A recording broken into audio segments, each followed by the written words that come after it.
what are 3 things, just the ones that come to mind, what are 3 things in the over 9 years we've been married now that marriage has taught you? I am definitely more patient than I thought. Okay. Well, let's elaborate on that. No. Okay. So the first thing I would say, it truly is a refining of self. Because for as much as I've literally told God, like, I'm not apologizing first. You can tell him to come apologize to me. And like sitting there in the Holy Spirit being like, okay, let's talk this through, sis. Yeah. So like really refines the things out of you that you think are so right, and like, no, this is who I am. This is like, this will never change. Like those things get refined out of you. Like it literally puts a mirror in front of you and you're like seeing things and you're like, so that's what I'm like. So you said refinement, basically. Yeah, it's refinement. So okay, before you keep going, because I want to caveat off of it, because my first one, you said refinement, I like yours. Mine was which is similar. Yeah. For me, dying to yourself. Yeah. It's we're using different terms, but the reason why I want to say die to yourself, it's we learned this from Tim Ross. When you get married at an altar. Right. I was like, nothing that comes to an altar is there to live, it's to die. Correct. Yeah. And he's the first person I heard him teach it through that context. Yeah. I was like, that's so true. Yeah, like when you read in the Bible, like nothing that came to an altar came to live. Like you brought it there to kill it. And so if you're at the altar of marriage, then you're constantly dying to yourself. You're killing yourself. And not only are you there to die, right, or to bring something to die, it's an offering, right? And marriage is death, y'all. Well, it's an offering, right? Yeah. And it's a sacrifice, which is the word you said at the beginning. Yeah. There's a difference between sacrifice and compromise. Right. Right. Compromise is, I want 100% of this one thing. I can't get 100, so I might only get 50% of it, or 20% of it. Okay. That's compromise. Yeah. Sacrifice is, I want 100% of this, and I get 0%. Yeah. But I'm not going to get all tissy about it, because I care about the person to sacrifice the 100. Like you said, not from a quid pro quo, but it's like, you know what? I love you enough to die for this. Yeah. That was the first thing for me, was die to yourself. Oh, we have something over here, ladies and gentlemen. I am so, we shouldn't do talking and walking because I'm so enthralled by what I see around. I know, right? I have a little treasure hunter. I'm very curious to know if he's going to find something. I'm going to throw my wedding ring over there and be like, oh, you found it. It is entertainment out here. But no, I like that. So your first one was refinement. Yeah, it truly does refine you as a person. Like the other thing I would say is, I've learned I am capable of doing the hard things, and I'm just like, oh no, that's not within my nature. And I think it kind of goes in line with refinement, is the things I thought I couldn't do, I've learned I can do. Including apologize first. Even when you were so right, No, though, like, it has taught me that, hey, those things you thought were so hard, like, if you just give it some effort, then you can actually do it. Yeah. It's no different than training a new muscle when you are working out. So yeah. What's your number 2? Let's see. What's the second thing marriage has taught me? The second thing that marriage has taught me is, you alluded to it a little bit, but how there's things that you're gifted in that I'm not. There's things that I'm gifted in that you're not. And so many times people look at that and use it to be in competition with each other. And so I would say marriage has truly taught me, I guess that's where the mutual submission comes into play. Yeah. So if we have an unhealthy mindset of what that means, because let's be real, in the church we hear it all the time, wives, submit to your husbands, so on and so forth. Yes, that is in there. But the part that's after that, it says, husbands, love your wives like Christ loved the church, and there's a whole teaching behind that. But it's just the reality of, it's my job to love you so well that you should feel the love of Christ through me. Yeah. Right? So if I'm leading you in that sense, why would you not want to submit to me, right? Yeah. But the thing is, that's assuming that I'm submitted to the role. Correct. I have to be submitted to Christ. Right. Which is actually the verse before all of that. Yeah. It says, furthermore, submit to one another out of reverence for Christ. Right. So the husband actually still submits. Yeah. You know? So in our first probably 2 years of marriage, there are certain things that you would see that I wouldn't see. And part of it's because like one of my gifts, strengths, but also can be weaknesses. I see the best in people, I see the best in things, and I can be overly optimistic. Yeah. So because I recognize that, I have learned to submit certain things that could be a blind spot, which is a blind spot for me, to you. Yeah. So I go, hey, this is what I see in this situation, but I want to bring you over and see what you see. Yeah. And lots of times, what I've even done a better job at is I won't even tell you. I just want to bring you around. Right.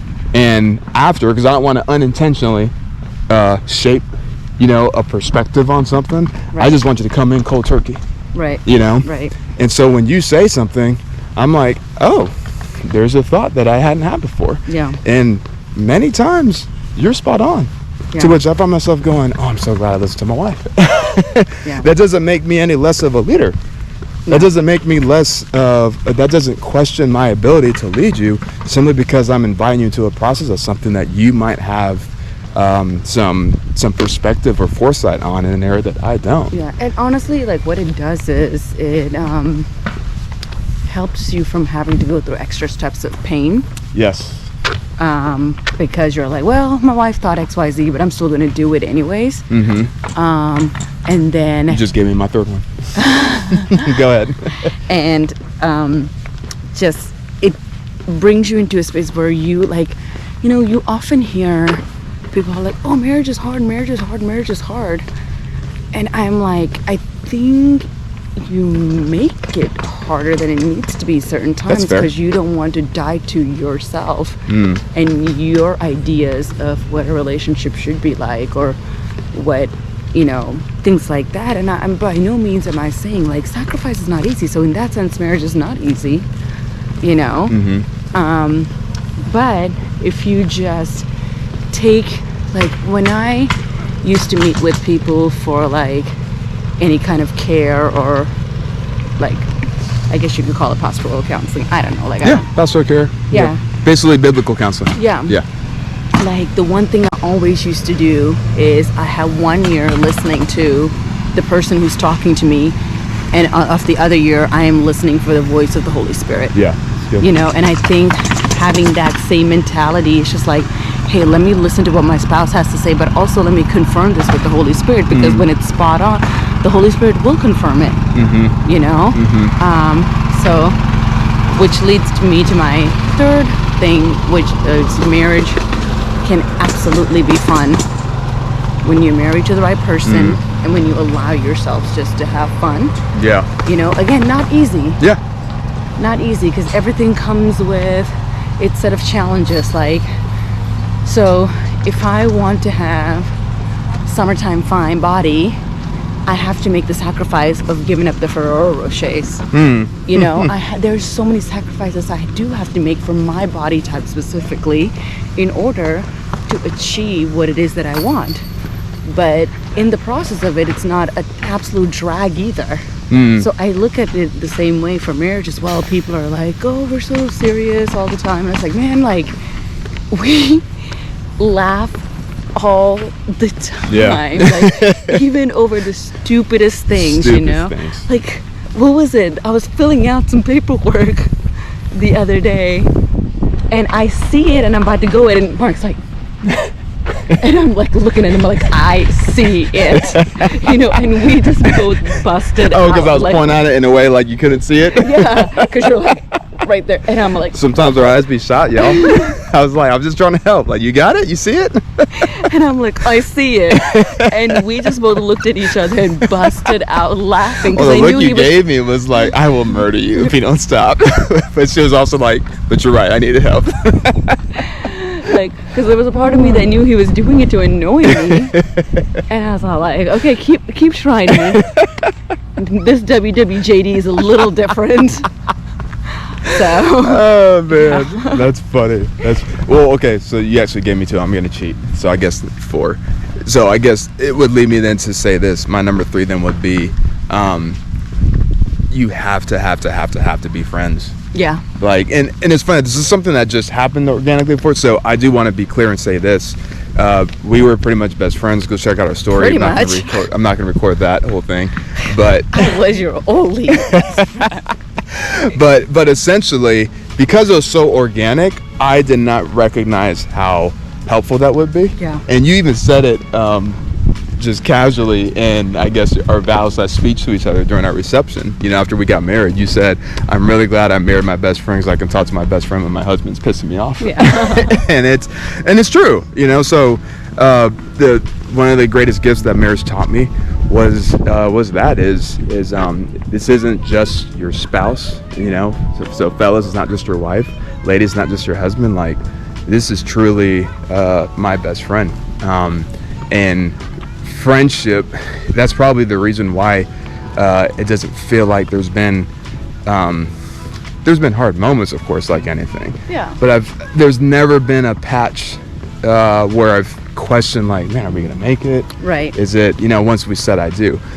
Did I wrestle with that during the dating phase? For sure.